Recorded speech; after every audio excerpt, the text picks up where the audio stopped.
오늘은 에스겔서 8장 14절로 18절의 말씀을 함께 보고자 합니다. 오늘 제목이 폭행이에요. 폭행. 자, 17절을 한번 보십시오.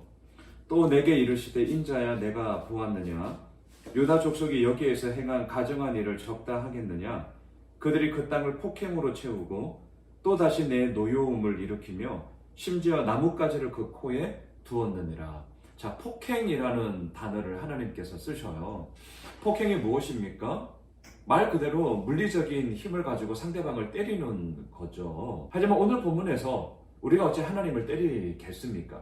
하지만 하나님께서는 폭행을 당하셨다고 하는 거예요. 그리고 남유다 백성들이 살고 있는 하나님을 믿는다라고 말은 하지만 그들의 모든 삶 속에 하나님은 폭행을 당하셨다라고 얘기를 하는 거죠. 자, 그렇다면 도대체 하나님은 무엇을 근거로 이 땅 가운데 폭행이 만연하다라고 얘기를 하는 것이냐? 자, 14절, 15절로 올라가 보십시오. 14절을 그냥 보시죠. 그가 또 나를 데리고 여호와의 전으로 들어가는 북문에 이르시기로 보니 거기에 여인들이 앉아 담무스를 위하여 애곡하더라. 자, 담무스. 오늘 큐티책 도움말에도 나오는데요. 수메르 바벨론 지역에서 숭배하던 농경신입니다. 이 담무스를 통하여서 농사에 필요한 비, 그리고 소출, 또한 열매 맺음 이런 모든 것들이 이 담무스를 통하여서 온전히 이루어진다라고 믿었다라는 거죠. 특별히 기록에 의하면요, 뜨거운 여름에 이 담무스는 지하 세계로 들어갔다가 이듬해 봄이 되면 다시 올라와서 만물을 소생케 한다라는 그런 기록을 가지고 있어요. 그래서 여름이 되면 그의 죽음을 애도하기 위하여서 애곡을 했다는 것이고요. 그 애곡을 통하여서 그 다음에 농사의 소출들이 온전히 이루어졌다라는 그런 배경을 가지고 있습니다. 물론 말도 안 되는 이야기죠. 그런데 이 담무스를 위하여서 누가 애곡을 하고 있습니까? 이스라엘 백성들의 여인들이. 이 여인들은요, 담무스를 위하여서 애곡할 여인들이 아니라 하나님을 위하여서 애곡을 하고 또한 자신들의 삶의 무능함을 위하여서 엎드려 하나님의 은혜를 구하면서 애곡을 해야 했던 거죠. 근데 그 있어야 될 자리를 이탈해 버렸습니다. 그게 무엇입니까? 오늘 말씀의 제목인 폭행이에요. 자, 폭행은요, 물리적인 힘을 가하는 것만이 아니라 내가 있어야 할 자리 가운데 있지 못하는 것이 폭행이고요. 더 나아가 내가 애곡해야 될 온전한 대상을 향한 것이 아니라 다른 엉뚱한 것을 위하여서 애곡함 역시 폭행이라는 사실을 우리가 잊으시면 안 됩니다. 또한 16절로도 가보십시오.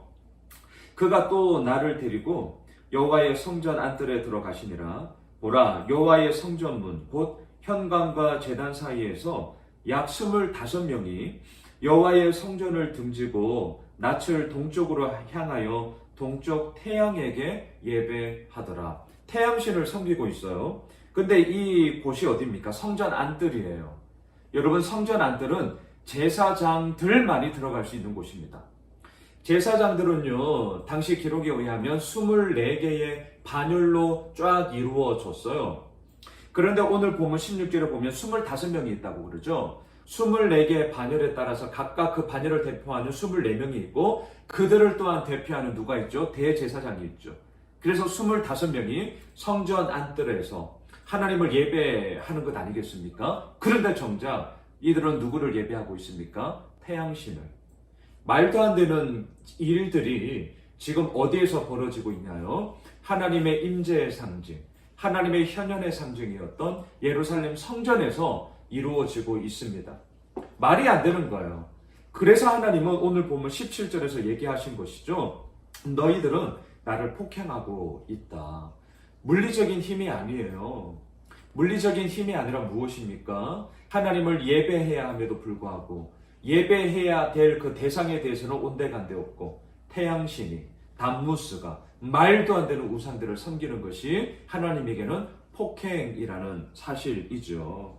그래서요, 17절 마지막에 보시면 너희들은 내 노여움을 일으키고 있다.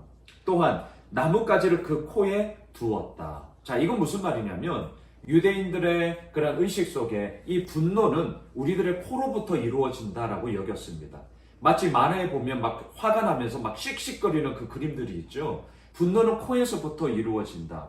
자, 그래서 나뭇가지를 그 코에 두었다라는 말은 하나님의 이 분노를 이스라엘 백성들의 폭행으로 인하여서 더욱더 분노가 북돋아졌다라는 것을 표현하고 있는 것이죠. 왜 이렇게 되었습니까? 있어야 할 자리를 이탈해 버렸기 때문입니다. 숭배해야 되고 존경해야 되고 예배해야 될 대상이 하나님이 아니라 단무스가 되었고 태양신이 되어 버렸기 때문인 것이죠. 말씀을 정리하겠습니다. 오늘 하나님은 폭행을 통하여서 너희들은 나의 분노를 일으켰으며 나에게 노여움을 일으켰다라고 말씀하십니다. 이번 한 주간을 시작하면서 과연 우리들의 삶 가운데 무엇을 붙잡고 나아가야 할까요? 바라기는 하나님을 폭행하는 그런 가해자가 되지 않았으면 좋겠습니다. 우리들 삶의 자리가 어디에 있든지 간에 우리가 무엇을 하든지 간에 하나님께 폭행하는 자가 아니라 하나님을 온전히 사랑하는 자가 됩시다. 제가 어제 주보 칼럼에도 썼잖아요. 우리가 해야 될 유일한 삶의 해답은 뭐냐고요? 하나님을 더 사랑하는 거예요. 그것만이 우리의 삶의 환경이 어떠하든지 간에 우리를 온전한 길로 이끌어 가실 것입니다. 이번 한 주간 또한 월요일을 시작하면서 다시 한번 오늘 이 본문 앞에 우리가 반대의 길을 걸어갑시다. 폭행이 아니라 사랑으로 나아갑시다. 그리고 그 길 가운데 우리를 이끌어 가시는 하나님의 그 이끄심을 맛보게 되는 주의 복된 한 날이 되시길 주님의 이름으로 축복합니다.